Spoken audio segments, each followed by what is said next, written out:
I'm fascinated by the way the painter John William Waterhouse would live with a poem by John Keats, or Alfred Lord Tennyson, or a fragment of verse by Shakespeare for years and years, until he would create a visual image to embody some essential truth of the poem so powerful it forever enriches the way we experience the original.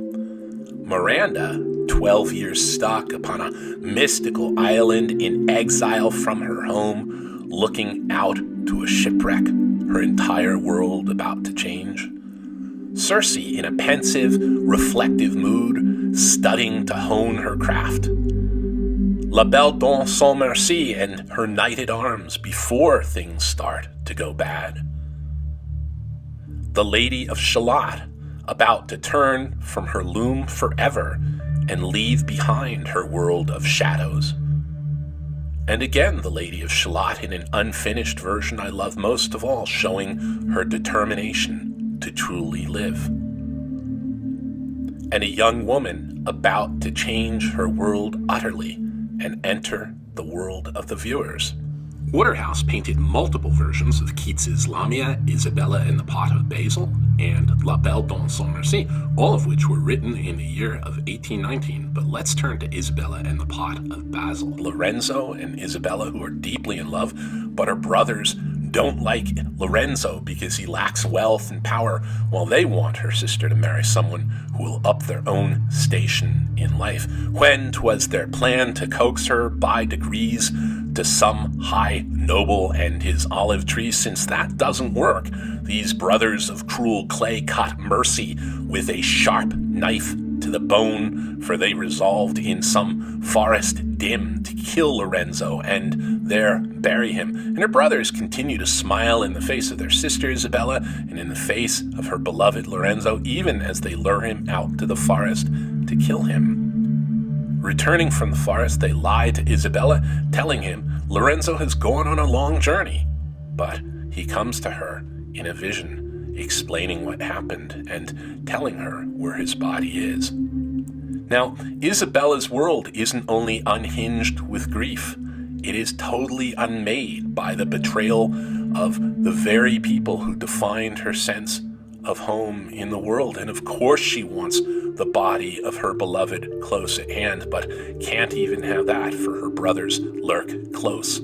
So she cuts off Lorenzo's head and buries it in a pot of basil, keeping it close at hand and watering it with her tears. Now, that may seem morbid and even grotesque, but the painting completely undoes all sense of morbidity, transforming it into a sense of awe at the tenderness and depth and desperation of her love for Lorenzo's remains. But we can all understand this longing to be close to the remains of those we've loved. Waterhouse makes it so deep, though, and tender and profound, and brings it close to our hearts.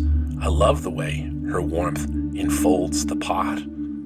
He has created an image that distills the poem into one vibrant, heartbreaking, and endlessly beautiful act of devotion and tenderness and mourning and love. This is Waterhouse's 1909 painting of Thisbe talking to her beloved Pyramis through the crack in the wall that separates their two households because parents have forbidden the match.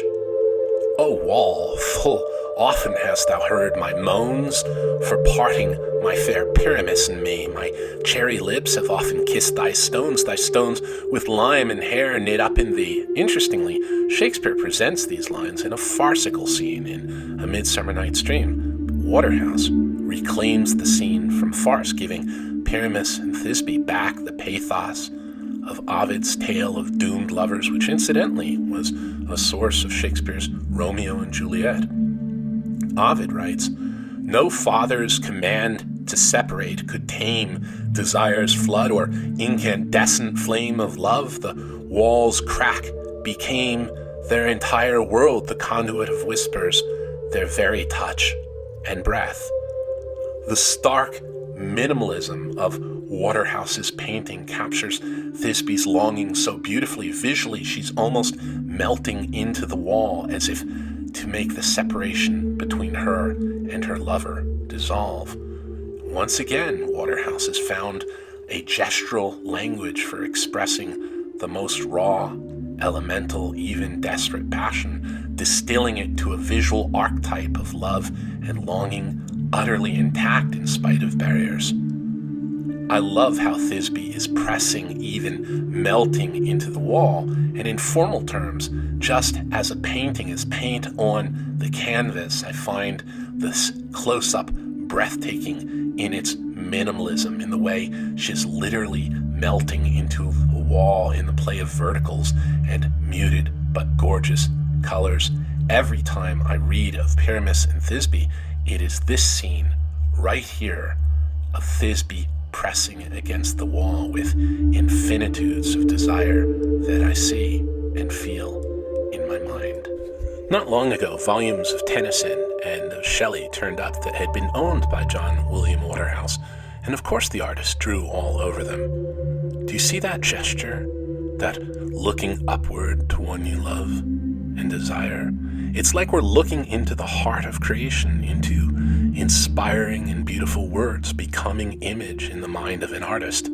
That drawing, it is La Belle Dame sans merci, and it is Lamia, and it is the wrecked sailor looking at the one who will deliver him into life and into myth and into art. Waterhouse is a wonderful instance of the cross-fertilization between image and texts, but really that interplay is always at work. Cover art of a paperback impacts the way we experience that work. Every avant-garde movement had both literary and visual components, with each world inspiring the other. The ekphrastic moment in poetry, where a poem is describing a painting, tends to be particularly evocative and resonant. My videos will keep exploring those meldings and mergings of image and text, but for now, here in 4K is a journey through the wonder world of the poetically inspired John William Waterhouse.